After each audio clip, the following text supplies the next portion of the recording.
Bismillahirrahmanirrahim. Assalamu alaikum. My name is Bilal Ahmed from Sufa College of E-commerce Palwal from the Department of Web Designing. आज जिस skill पे बात करना चाह रहे हैं वो है वेब डिज़ाइनिंग। मौजूदा दौर में वेब डिज़ाइनिंग की बहुत अहमियत है। वेब डिज़ाइनिंग वो चीज़ है जिस तरह आप फेसबुक का कोई एक पेज होता है, इसी तरह ही आप गूगल का एक मुख्तलिफ पेज बनाते हैं, उस पर आप अपना मुख्तलिफ अपनी इंफॉर्मेशन सेंड करते हैं, उसमें डाटा अपलोड करते हैं, तो उसे वेबसाइट कहते हैं। उसी तरह वेबसाइट को बनाने का जो तरीका होता है उसको वेब डिज़ाइनिंग कहते हैं। तो आजकल की जो मल्टीनेशनल जो कंपनीज हैं वो भी वेबसाइट पे काम कर रही हैं। इसी तरह के आप इसकी मार्केटिंग कर सकते हैं। वेबसाइट पे आप किसी भी कंपनी की आप मार्केटिंग कर सकते हैं। और वेबसाइट दो तरह की होती हैं। वेबसाइट दो तरह की होती है, एक डायनामिक वेबसाइट होती है और स्टैटिक वेबसाइट होती है। डायनामिक वेबसाइट वो होती है कि आप किसी भी वेबसाइट का डाटा चेंज भी कर सकते हैं और दोबारा अपलोड भी कर सकते हैं और उसको रिमूव भी कर सकते हैं। दोबारा चेंजिंग मतलब वक्तन वो चेंजिंग भी आता रहता है, अपलोडिंग भी आता रहता है। तो स्टैटिक वेबसाइट वो होती है कि जिससे आप कोई भी वेबसाइट का किसी भी वेबसाइट का आप डाटा चेंज नहीं कर सकते, उसको चेंजिंग में नहीं ला सकते। स्टैटिक वेबसाइट पे फॉर एग्जांपल एक आप जैसे सीवी बनाते हैं और सीवी में आप उसको एक बार बना देते हैं तो बाद में वो चेंजिंग नहीं होती। और दूसरे लफ्ज़ों में आप ये देखा जाए जो गवर्नमेंट वेबसाइट होती हैं जहाँ पर आपकी जो मार्क्स शीट आती हैं, मैट्रिक की शीट्स आ जाती हैं या 12th क्लास की कोई भी शीट्स आती हैं, वहाँ पर आपका कोई नाम वगैरह आपका गलत आ जाता है तो आप डायरेक्ट गवर्नमेंट के पास जाएंगे, उनके पास बोर्ड में जाएंगे कि ये नाम आपका गलत है, तो आप उनसे अप्रोच करेंगे, आप खुद चेंज नहीं कर सकते हैं। उसको स्टैटिक वेबसाइट कहते हैं।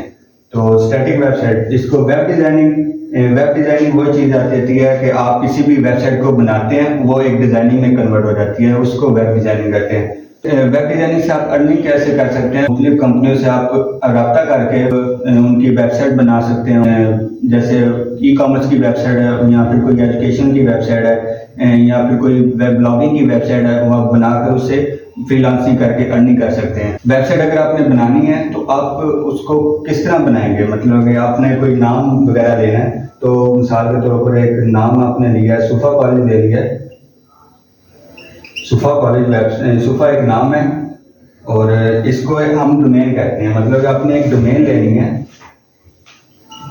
डोमेन एक लोकेशन होती है, डोमेन एक लोकेशन है और उसके साथ आप होस्टिंग खरीदते हैं। होस्टिंग के साथ आप इसको हम बोलते हैं डोमेन एक लोकेशन है, होस्टिंग एक एरिया है। फॉर एग्जांपल आप ये देख लें कि डोमेन एक लोकेशन बन जाती है, सुफा एक नाम है, डोमेन है और ये इसकी एक लोकेशन है। ये आप गूगल में जाते हैं, वहाँ पर लिखते हैं कि सुफा कॉलेज ऑफ ई-कॉमर्स बलवाल, तो आपको एक लोकेशन पे वो बता देता है कि इस लोकेशन पे ये सुफा कॉलेज मौजूद है। और होस्टिंग ले जाते हैं। होस्टिंग एक ऐसी चीज़ है कि जहाँ पर इसको आप एरिया कहते हैं कि जो सुफा कॉलेज जिस एरिया पे ये मौजूद है वो एक होस्टिंग होती है। तो आप डोमेन ले लेते हैं, होस्टिंग नहीं लेते तो आपकी वो डोमेन लेने का फ़ायदा नहीं है कि आपको वेबसाइट उसके थ्रू आप नहीं बना सकते। तो आपने डोमेन लिया है, होस्टिंग खरीद ली है, तो साथ आपने इसको अटैच करने के लिए वर्डप्रेस आपको चाहिए।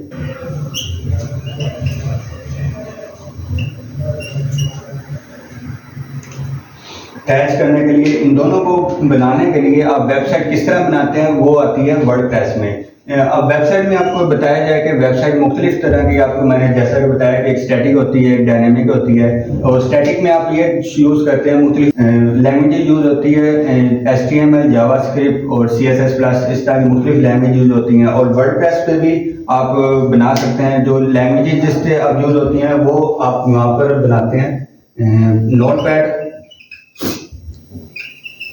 नोटपैड प्लस होता है और आप जो वर्डप्रेस पे होती है वो आपको कंटेंट मैनेज करना पड़ता है उसका। जो नोटपैड पे बनती है उस पर आप लैंग्वेज यूज करते हैं, जो वर्डप्रेस पे बनती है उस पर आप अपना कंटेंट मैनेज करते हैं। तो इसी तरह आप अगर आप दूसरे में ये देखा जाए कि आप अगर ऑनलाइन करना चाह रहे हैं, ऑनलाइन फ्रीलांसिंग करना चाह रहे हैं, अपनी वेबसाइट बनाकर आपने ई-कॉमर्स की कोई वेबसाइट बनाई है, ई-कॉमर्स की वेबसाइट बनाकर आपने कोई भी प्रोडक्ट आपने अपलोड कर दिया है। जैसा कि ई-कॉमर्स में आपने ये तरीका आ जाता है कि अमेज़न आ गया, दराज, ईबे और अलीबाबा, इस तरह की वेबसाइट आप बनाते हैं। तो इसमें आप अपनी कोई भी प्रोडक्ट अपलोड करते हैं तो उसमें आप ऑनलाइन अर्न कर सकते हैं फ्रीलांसिंग के जरिए।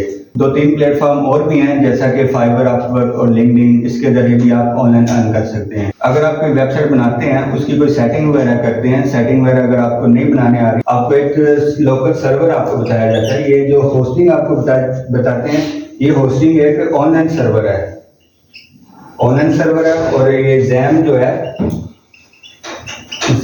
है ये लोकल सर्वर है। यहाँ पर आप एक अपनी प्रैक्टिस कर सकते हैं ऑफलाइन सर्वर, ये इसको हम ऑफलाइन सर्वर कहेंगे, और ये होस्टिंग जो है एक ऑनलाइन सर्वर है। ये भी एक होस्टिंग के जरिए काम करता है। इतना काम करता है कि आप कोई प्रैक्टिस वगैरह करना चाह रहे हैं, कोई वेबसाइट आपको नहीं बनाने आती है, आप कोई प्रैक्टिस करते हैं, तो आप एग्जाम पे जाकर प्रैक्टिस करते हैं, तो आप इसी तरह प्रैक्टिस कर आप अपनी एक प्रोफेशनली वेबसाइट बना सकते हैं और ऑनलाइन अर्न भी कर सकते हैं उस वेबसाइट से। सो ज्वाइन अस सुफा कॉलेज ऑफ ई-कॉमर्स बलवाल।